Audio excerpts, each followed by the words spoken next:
सम्मानित देशवासियों, मैं एशिल ठाकुर, राष्ट्रीय अध्यक्ष राष्ट्रीय समाजवादी जन क्रांति पार्टी, आप सभी का हार्दिक स्वागत, अभिनंदन और वंदन करता हूँ। सम्मानित देशवासियों, पूरी देश के अंदर ही नहीं, पूरे विश्व में चर्चा का विषय बना है इंडिया भारत। इंडिया और भारत, ये दो तरह के विचारधारा के लोग हैं जो कि आपस में द्वंद्व के अंतर्गत एक दूसरे को नीचा दिखाने का कार्य कर रहे हैं। आज इस मुद्दे पर राष्ट्रीय समाजवादी जन क्रांति पार्टी अपना स्टैंड क्लियर करना चाहती है। आज देश के राजनेताओं के पास विकास के मुद्दे को लेकर के चर्चा करने का वक्त नहीं है। आज देश के राजनेताओं के पास शिक्षा को लेकर के चर्चा करने का वक्त नहीं है। आर्थिक विकास कैसे होगा, शैक्षणिक विकास कैसे होगा, यह चर्चा का विषय नहीं है। आज चर्चा का विषय है क्या? आज चर्चा का विषय है तो इंडिया और भारत 77 साल आज़ादी के हो गए। 77 साल के बीच में आज के सत्ता में स्थापित हमारे राजनीतिक दल के लोग विपक्ष में रहे होंगे, कभी अल्पमत की सरकार में रहे होंगे, कभी पूर्ण बहुमत की सरकार में रहे।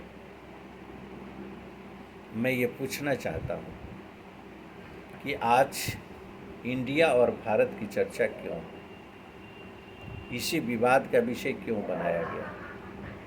बहुत ही ज्वलंत प्रश्न है। मैं देश के नागरिकों से आग्रह करना चाहता हूँ कि आज हमारा मुद्दा अनियंत्रित महंगाई का है। आज हमारा मुद्दा देश के अंदर कानून व्यवस्था को लेकर के, आज हमारा मुद्दा बेरोजगारी का है। आज हमारा मुद्दा एफडीआई निजीकरण है, जीएसटी जैसे कर कानून की खामियां हैं। एफडीआई के मुद्दे पर डिस्कशन करने के मुद्दा है। हम इस विषयों पर चर्चा नहीं करते। आज हमारा चर्चा का विषय बना है इंडिया और भारत।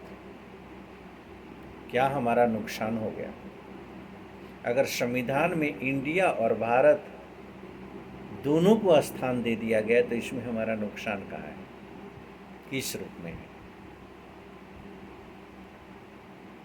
मूलभूत हमारी आवश्यकताओं को लेकर के राजनेताओं की जिम्मेवारी बनती है कि इस पर चर्चा करें। सम्मानित माननीय राजनेताओं से मैं आग्रह करूंगा, चाहे वो सत्ता पक्ष के हों चाहे विपक्ष के हों, एनडीए मुद्दा नहीं है, इंडिया मुद्दा नहीं है। आज मुद्दा है तो व्यक्तित्व का निर्माण का मुद्दा, समाज के निर्माण का मुद्दा और देश को बेहतर बनाने का मुद्दा। इस पर चर्चा करने की ज़रूरत है और इस पर सदन में कार्रवाई करने की ज़रूरत है। चाहे लोकसभा के सदन हो, चाहे राज्यसभा के सदन हो, इन मुद्दों पर चर्चा होनी चाहिए।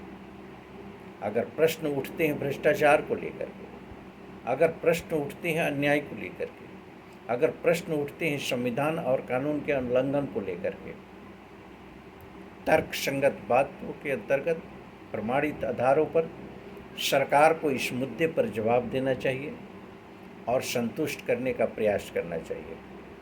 अगर स्वार्थवश विपक्ष कहीं से संतुष्ट नहीं होता है तो जनता के बीच इस मुद्दे को लेकर के जवाब देने की ज़रूरत है।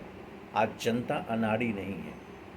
आज जनता इस बातों पर विशेष करके गौर करती है कि देश के अंदर जो स्थिति चल रही है, इस स्थिति से क्या हमारे लाभ होने वाले हैं और क्या हमारे नुकसान होने वाले हैं। तो मैं अपील करना चाहता हूँ विशेष करके भारत और इंडिया के मुद्दे को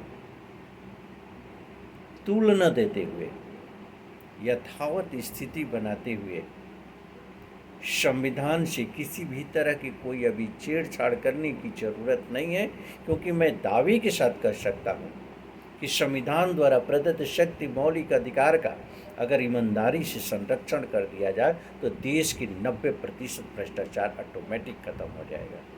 देश के अंदर कानून व्यवस्था का राज होगा और कहीं भी अन्यायपूर्ण कार्रवाई नहीं हो पाएगी। शासन, प्रशासन और न्याय प्रणाली पूरी तरह से मुस्तैद होकर के संविधान द्वारा प्रदत्त शक्ति का संरक्षण करते हुए कानून के दायरे में अगर कार्रवाई ईमानदारी से करना शुरू कर दे तो राष्ट्रीय समाजवादी जनक्रांति पार्टी इस विवाद को बिल्कुल सिरे से खारिज करती है और इस पर अपील करती है भारत सरकार से कि देश का समय बर्बाद न करें।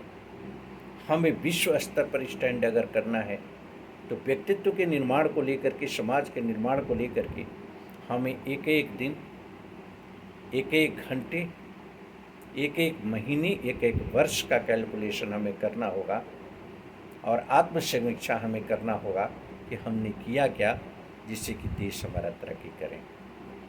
विशेष करके आप सभी जनता जनार्दन के बीच राष्ट्रीय समाजवादी जनक्रांति पार्टी की विचारधारा आपसे अनुरोध है कि इस पर गौर करें। गौर के पश्चात आप हमारा साथ दें, राष्ट्रीय समाजवादी जनक्रांति पार्टी के विचारधाराओं के साथ जुड़ करके कदम से कदम मिला करके चलें। हम संविधान के सजग प्रहरी, कानून के सजग प्रहरी मिल करके हम सभी के हितों को संरक्षित करेंगे। इसी के साथ मैं अपने वाणी को विराम देना चाहता हूँ। धन्यवाद।